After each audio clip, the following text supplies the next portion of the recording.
I'm not really happy right now.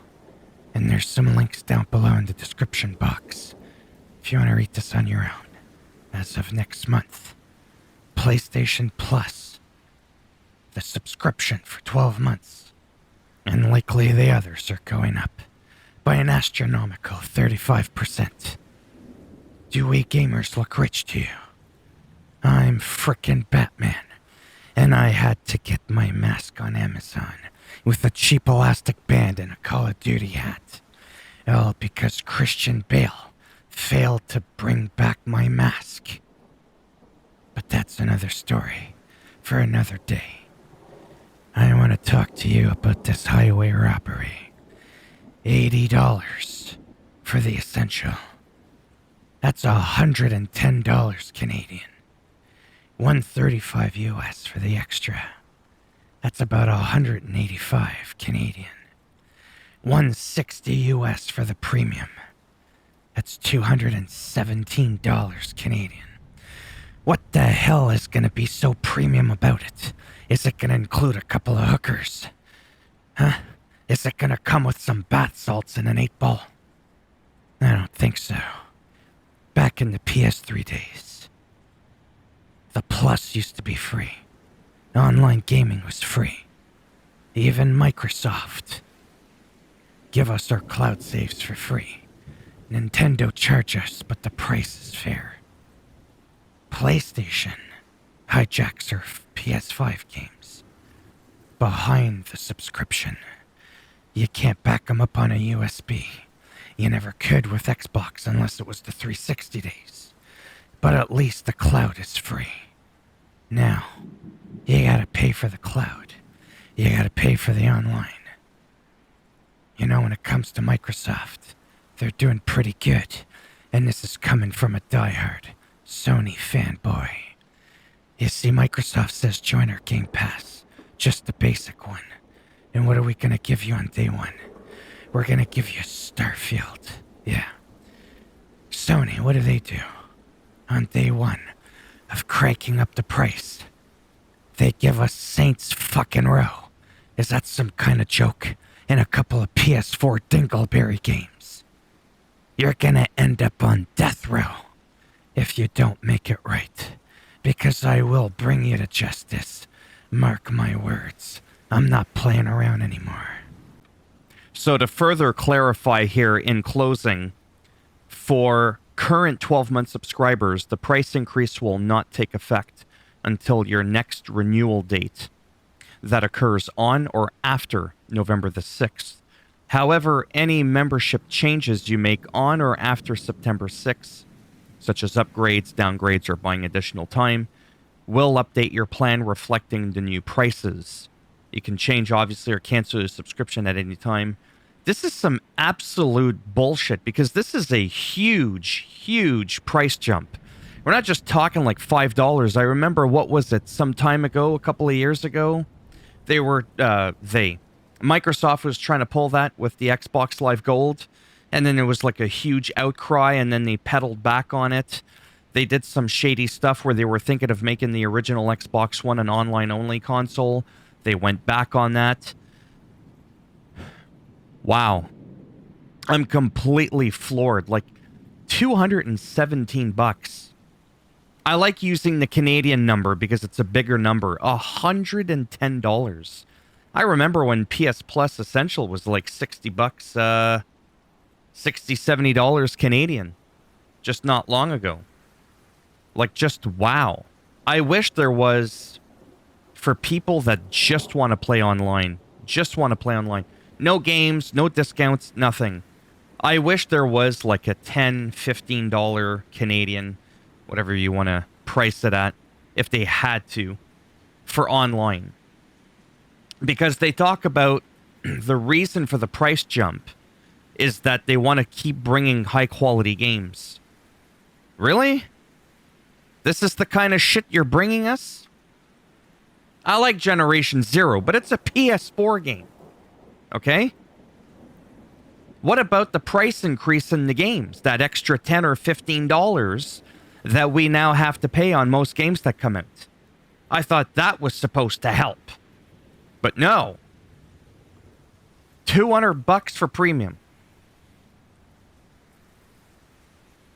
Wow. This isn't to be dramatic. Like, I can afford to pay for it if I had to. But there is a strong chance, just to prove a point, that I may not bother. And I'll just go on with the Xbox for my online gaming. I don't even really do that much console online gaming anyways. I play Diablo 4 and that's about it. And I paid $160 for that. My internet is like 1.5 gigabytes per second. It's not exactly peanuts, right? To afford that. Then you had to buy your console and all this shit. PC is pretty much always going to be free for online gaming. I don't see that being locked behind a paywall. Consoles, to maintain the servers, I don't know. It's kind of hard to say it should be free, but it used to be. And they were able to get by with it. I'm saying you pick one or the other. You either keep increasing the price on our games, or you leave them fixed, and you give us the internet for free when it comes to online gaming. That's just how I see it. You could end up having better sales on games, right? There's ways of getting money through sponsorships. Look at a game like Guild Wars 2. It's got no subscription, yet they make an insane amount of money. They've been out for over a decade for Guild Wars 2. No subscription, nothing. You just pay for the game and you play it. Imagine how many more people might play Tom Clancy's Breakpoint or The Division or whatever other online game they may want to play if it was free or ridiculously cheap, like 20 or 25 bucks US a year for just the online. I mean, it's easy for me to say it should just be free.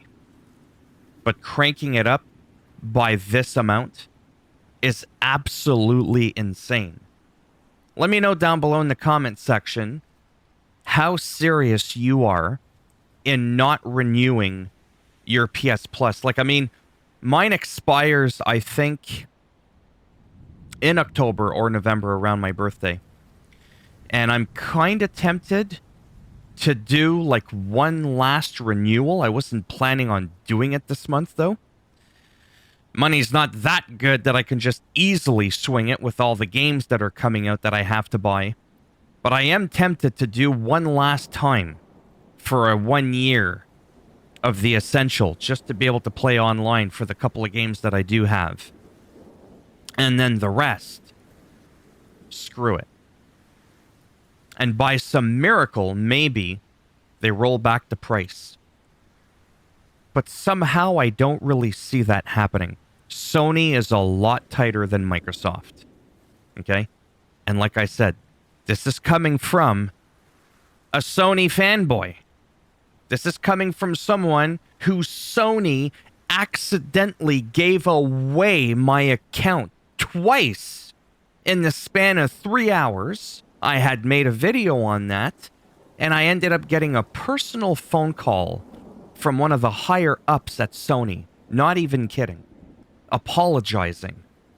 And I said you should come up with an implementation, something for extra security. So they did so with my account, but now everybody else, you can put these extra pins now inside of your account.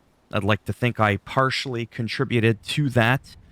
Whereas Microsoft as a whole is just a better company when it comes to that. Like, the free cloud saves for your games is amazing. You don't have to have an Xbox Live membership for that. But unfortunately, you do with PlayStation. But on PS4, back in the day, not all that long ago, you used to be able to put your saves on a flash drive. You couldn't do that with Xbox One games. So we can start nitpicking, but in the end, with my experience with both platforms, and I've played them equally. I've always had an Xbox, a Nintendo when they were out, and a PlayStation. Every PlayStation, every Xbox I've had.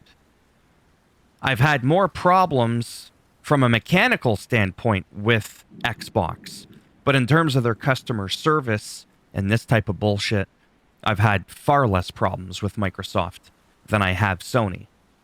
That's just my experience. So anyhow, there it is. If there's any changes and I happen to catch a glimpse of it, naturally I'll make another video on it so I can score an extra 30 views on my channel. As always, if you liked the video, go ahead, give it a thumbs up. It does greatly help support the channel with the algorithm. You didn't like the video, go ahead, give it a thumbs down. We'll bend it in half, twist it, break it in half. As always. And if you want to subscribe, I mean, like I even need to finish that sentence. Naturally, it would be greatly appreciated, but if not, thanks for stopping by anyways. Take care. And maybe, if I'm lucky, I'll see some of you in the next one. Bye for now.